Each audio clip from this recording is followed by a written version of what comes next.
Como ya lo manifestamos, amigos, en otro dato, una carta dirigida al ministro de Defensa Giancarlo Gofreo y al jefe de Comando Conjunto de las Fuerzas Armadas, Henry Delgado, la Cruz Roja Ecuatoriana recordó los estatutos y convenios internacionales que rigen su actividad y lo que entiende por convoy humanitario. 1. Neutralidad operacional. Los convoyes humanitarios del movimiento no pueden estar escoltados, controlados ni dirigidos por fuerzas militares o de seguridad. Su seguridad se garantiza a través de diálogo y aceptación de todas las partes, no mediante protección armada. 2. Independencia de decisión. Las decisiones sobre rutas, tiempos, beneficiarios o modalidades de entrega deben ser tomadas exclusivamente por la Cruz Roja, con base en las necesidades humanitarias previamente identificadas por el movimiento. Imparcialidad en la asistencia. Toda ayuda transportada por un convoy humanitario debe ser no discriminatoria y basada únicamente en las necesidades, sin favorecer a ningún grupo o parte en conflicto. Uso del emblema bajo control exclusivo. El emblema de la Cruz Roja solo puede utilizarse en acciones organizadas por el Movimiento Internacional de la Cruz Roja y Media Luna Roja. Su uso junto a Fuerzas Armadas se contrapone a lo establecido en la ley y reglamentos sobre el uso y protección del emblema de la Cruz Roja y la Media Luna Roja. Estos principios nos permiten abstenernos de toda controversia política, religiosa o ideológica y sostener un diálogo de confianza con todos los actores, in situ, a través de la diplomacia humanitaria, garantizando así la acción humanitaria que llegue efectivamente a las personas en situación de vulnerabilidad, sin distinción de nacionalidad, etnia, género u opinión, añadieron. Sin embargo, la respuesta de la Cruz Roja fue muy cuestionada por el ministro John Raymer, quien junto a otras autoridades del gobierno encabezó el convoy que llegó a Ibarra, la capital de Imbabura, afectada ya por 23 días de protestas y con misión de despejar las vías. En otra publicación, amigos, las y los integrantes del Consejo Provincial de Imbabura, prefecto y viceprefecta, los alcaldes Antonio Ante, Cotacachi, Otavalo, Pimpampiro, Urcuqui y los representantes de los 36 gobiernos parroquiales de la provincia hacen un llamado urgente a detener todo tipo de violencia, respetar la vida y derechos humanos. Insisten en el diálogo para poner fin al paro nacional también. Esa imagen, como ustedes pueden ver, le dicen suficiente de violencia y represión a la protesta. Mientras tanto, amigos, el ex candidato presidencial Pedro Granja manifiesta: la gente de Guayaquil sabe que sobrevivimos en medio de una ciudad apocalíptica. Por eso, mañana hay un plantón ciudadano en el que se va a denunciar algo grave. La prensa está obligada a darle cobertura a la ciudadanía organizada. 10 a.m. frente a la Fiscalía de la Merced, dice aquí, escuchemos. Ciudadanos de Guayaquil, esto es histórico. Es histórico. Para saber quién está detrás de las bombas. ¿Por qué liberaron al tipo que muy probablemente puso la bomba en Ayacucho y Río Alfaro? Cuando fue perseguido in flagrante delito y capturado en un domicilio en el sur de Guayaquil. Con ese indicio, con esos indicios, claros, unívocos, concordantes, todos entre sí, contundentes, había que formularle cargos. No lo hicieron.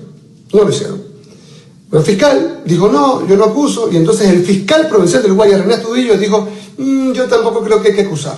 ¿Quién sabe por qué lo hicieron? Pero en el momento que está viviendo Guayaquil, no los pueden dejar libres.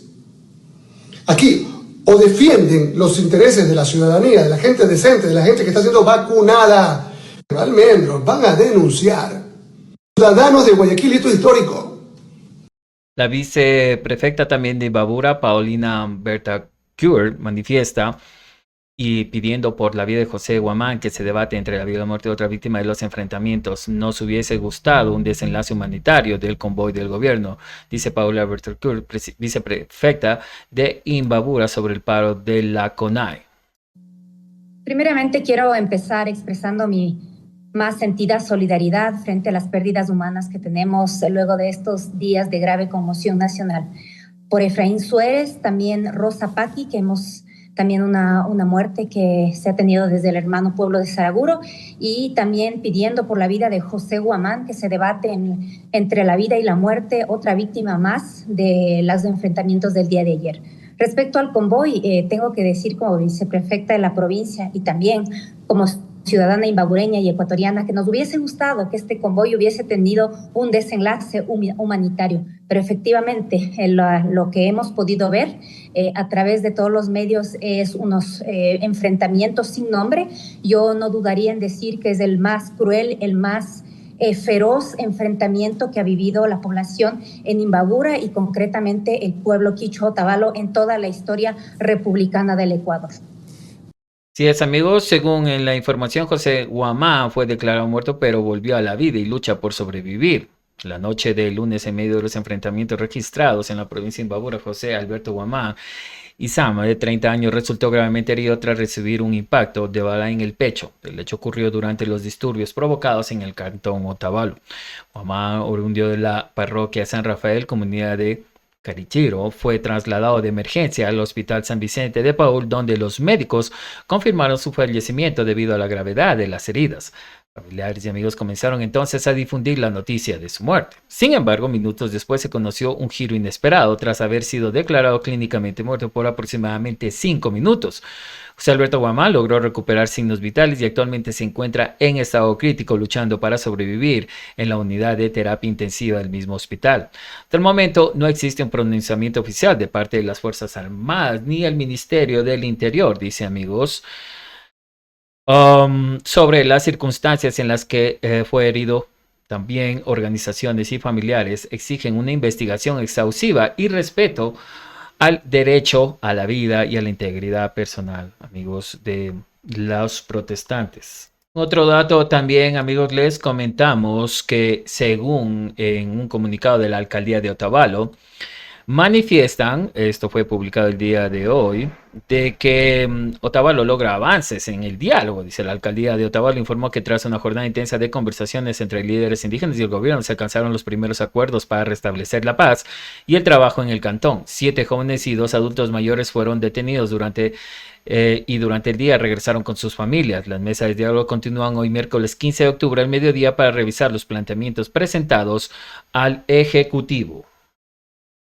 Ante eso también, amigos, sobre la represión registrada en Otavalo el día martes 14 de octubre en el contexto del paro nacional, Pacha Terán, ex candidata a la vicepresidencia de la República, dijo en un medio de comunicación Noticias que presentó una demanda de acción de medidas cautelares a la Corte Interamericana de Derechos Humanos, exigiendo que el Estado ecuatoriano garantice el derecho a la libertad de expresión, de unión, de manifestación pacífica y a la Organización de Naciones Unidas, una demanda de acción urgente ante el Comité de Desaparecidos Forzados. Tenemos niños de 14 años que están desaparecidos, señaló. Escuchemos. Tenemos testigos. Por eso es que hemos presentado, yo personalmente he presentado una demanda tanto al CIDH como a la ONU. En la CIDH se ha presentado una acción de medidas cautelares a la Comisión Interamericana de Derechos Humanos, exigiendo que el Estado ecuatoriano garantice el derecho a la libertad de expresión, reunión y manifestación pacífica, porque es nuestro derecho que no solo se reconoce en la Constitución, sino a nivel de los Estados miembros de las Naciones Unidas. Y por eso exigimos que la comunidad internacional, nuestros hermanos países de las repúblicas cercanas y de las repúblicas que conocen a nuestras poblaciones, puedan, ¿no es cierto?, exigir a que el gobierno de Daniel Noboa cese inmediatamente con la represión y el despliegue de las Fuerzas Armadas letales. A las Naciones Unidas hemos presentado la acción urgente ante el Comité contra los Desaparecidos Forzados. Tenemos niños de 14 años que están desaparecidos, compañera, que es de la comunidad de Cotama. Tenemos desaparecidos de la comunidad del pueblo Caranqui. Tenemos desaparecidos de muchos lugares, compañeros mestizos, compañeros indígenas que están desaparecidos, porque aquí convivimos con poblaciones indígenas, mestizas, negras y también extranjeras. Aquí convivimos y hemos hecho familias enormes y hermosas con Colombia, con Venezuela, con Perú. Hemos hecho, y esa es nuestra construcción a nivel de Europa, de Estados Unidos, etcétera. Entonces, el gobierno de Noboa ha violado todos los derechos humanos.